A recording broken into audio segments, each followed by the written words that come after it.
Assalamualaikum. Welcome to Tuition X YouTube channel. Today we are going to discuss the relationship between velocity, frequency and wavelength of waves. Simple harmonic motion के ऊपर हम के जो सारे topics हैं उनके ऊपर हम लोगों की वीडियोस ऑलरेडी मौजूद है. So if you want to check them out please go through that. So let's discuss today's topic. Relation between velocity, frequency and wavelength of wave. Wave is a disturbance in a medium which travels from one place to another and hence has a specific velocity of traveling. Wave क्या होती हैं? So wave carry करते हैं energy को और इसी energy को हम एज अ डिस्टर्बेंस हम लोग बात कर रहे हैं. सो अभी क्या हो रहा है कि मैं अपने लैपटॉप के सामने बैठा हुआ हूँ, ये मेरा माइक्रोफोन लगा हुआ है, दरमियान में हवा है. सो अभी हवा के अंदर जो मीडियम है, आपको पता है ना कि साउंड वेव जो हैं वो मैकेनिकल वेव हैं और वो लॉन्गिट्यूडनल वेव हैं. We have already discuss this in the previous video.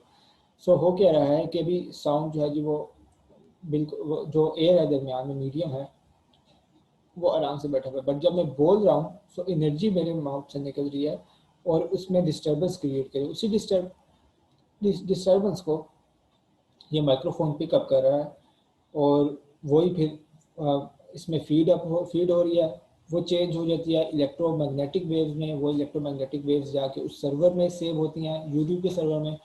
YouTube के सर्वर से जब आपने दोबारा जाके इस वीडियो को भी देख रहे हैं, यूट्यूब के सर्वर से वो इलेक्ट्रोमैग्नेटिक वेव्स दोबारा आ रही हैं आपके लैपटॉप के अंदर, आपके स्पीकर तक आ रही हैं. उसके बाद दोबारा से वो कन्वर्ट हो रही हैं मैकेनिकल वेव्स में और जो आपके लैपटॉप के दरमियान में और आपके कानों के दरमियान में जो हवा है उसके अंदर डिस्टर्बेंस क्रिएट कर रही हैं और वो आपके अंदर आ रहे हैं. जब हमने इस डिस्टर्बेंस की बात करनी है, ये जो सारे इतने प्रोसेसेस हमने सीखे हैं वो किस तरीके से हमने सीखे हैं. ऑब्वियसली हमने उनके ऊपर काम वर्क किया होगा, कुछ कैलकुलेशंस परफॉर्म की होती है, बहुत ही पीछे कॉम्प्लेक्स किस्म के टास्क हो रहे हैं, सिंपल से कॉम्प्लेक्स बन जाते हैं. सो उनको स्टडी करने के लिए हमें वेलोसिटी पढ़नी पड़ती है, फ्रीक्वेंसी पढ़नी पड़ती है और वेवलेंथ पढ़नी पड़ती है जी. वेव की सबसे पहली बात तो आ गई जी स्पीड आ गई. वो वेव ट्रैवल करिए एक स्पीड के साथ, तो वेलोसिटी का वर्ड हम लोग इस्तेमाल करेंगे. और velocity we know that velocity is equal to distance divided by time. V stands for velocity, D stands for distance and T stands for time. Distance will be measured in meters, time will be measured in seconds. So velocity का unit हो जाएगा जी metre पर second. If time taken by the wave in moving from one point to another is equals to its time period, ये t और है और ये time period usually और होता है. सो क्या है कि जी अगर वेव जो है ना वो एक पॉइंट से दूसरी पॉइंट की है, for the sake of understanding अभी आसान बनाने के लिए हम ये कह देते हैं कि जी जो टाइम पीरियड है उसका उतना ही वो टाइम लेती है पॉइंट ए से पॉइंट बी में जाने के लिए. ठीक है. फॉर एग्जांपल टाइम पीरियड हमने जब सिंपल पेंडुलम की को हम डिस्कस कर रहे थे, हमने तब स्टडी किया था कि टाइम पीरियड होता क्या है. लेट मी या सो ये आ गया. सो टाइम पीरियड क्या था जी, हमने यहाँ से पेंडुलम को रिलीज करेंगे, ये पूरा एक चक्कर काट के वापस आएगा तो ये एक टाइम पीरियड होगा. ठीक है. तो इसकी लेंथ जितनी होगी हमेशा टाइम पीरियड उस पर डिपेंड करेगा. टाइम पीरियड डजंट डिपेंड आपने पाकिस्तान में लाके लगाया हुआ है, आपने छत के ऊपर लगाया हुआ है, आपने टेबल के ऊपर लगाया हुआ है, आपने खुद हाथ में पकड़ा हुआ है, या नीचे कौन सी चीज़ लगाई है, टेनिस बॉल लगाई है, बॉलिंग बॉल लगाई है. टाइम पीरियड इस पर डिपेंड नहीं करता. टाइम पीरियड किस पर डिपेंड करता है, लेंथ के ऊपर डिपेंड करता है. ठीक है जी. सो ये एक टाइम पीरियड होगा जिसमें वो अपनी जगह पे वापस आता है, स्टार्टिंग पोजीशन पे वापस आता है. सो कह रहा है कि अगर let's understand for the sake of keeping making things easier and simpler for us, let's say कि ये जो टी है ये उसी टाइम पीरियड के बराबर है. ये टी क्या जी, वो जितने टाइम में ये पॉइंट ए से पॉइंट बी की तरफ गई है.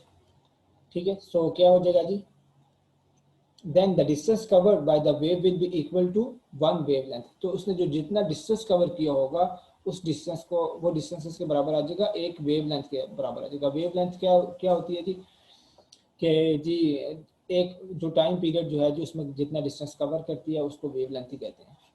सो ऐसा ही होता है. अगर टाइम पीरियड आपका कम अगर टाइम आपका ज़्यादा हो तो वेवलेंथ कम होती है, अगर आपका टाइम पीरियड कम हो तो वेवलेंथ जो है जी वो ज़्यादा होती है.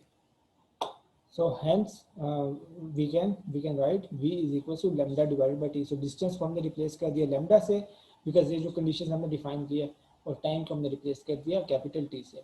But time period T is reciprocal of the frequency. हमें ये पता है कि जी फ्रीक्वेंसी जो है वो रेसिप्रोकल होती है टी का, या टी जो है जी टाइम पीरियड जो है जी वो रेसिप्रोकल होता है फ्रीक्वेंसी का, या वाइस वर्सा। सो अब हमने 1/t को हमने रिप्लेस कर देंगे f से। So we will have v is equals to f by lambda. अगर मैं दोबारा से करके दिखाऊं, so we know that v is equals to d divided by time. ठीक है जी। इसी के साथ में हमें पता है कि जी हमने ये बना दिया कि जी हमने कह दिया ये टाइम जो है वो टाइम पीरियड के बराबर आ गया, तो टाइम पीरियड को हम कैपिटल टी से डिनोट कर देंगे। जब ये टाइम पीरियड आ गया तो इसको डी जो था या वेव लेंथ के बराबर आ गया, जिसको हम लैम्डा से लिखते हैं। As we know that F is equals to, ये एफ है, ठीक है, F is equals to 1 divided by T. So 1/t की जगह क्या लिख देंगे जी, v is equals to F lambda आ गया। So v is equals to F lambda. Example 10.5 is true both for longitudinal and transverse waves आ गई। So a wave moves on a slinky मतलब वो जो स्प्रिंग है, with a frequency of 4 hertz and a wavelength of 0.4 metre. उसकी 0.4 metre उसकी wavelength है, frequency 4 है। इन दोनों को आप मल्टीप्लाई करेंगे तो वेलोसिटी आपकी आ जाएगी क्या जी, मीटर्स पर सेकंड में आ जाएगी। So that is all.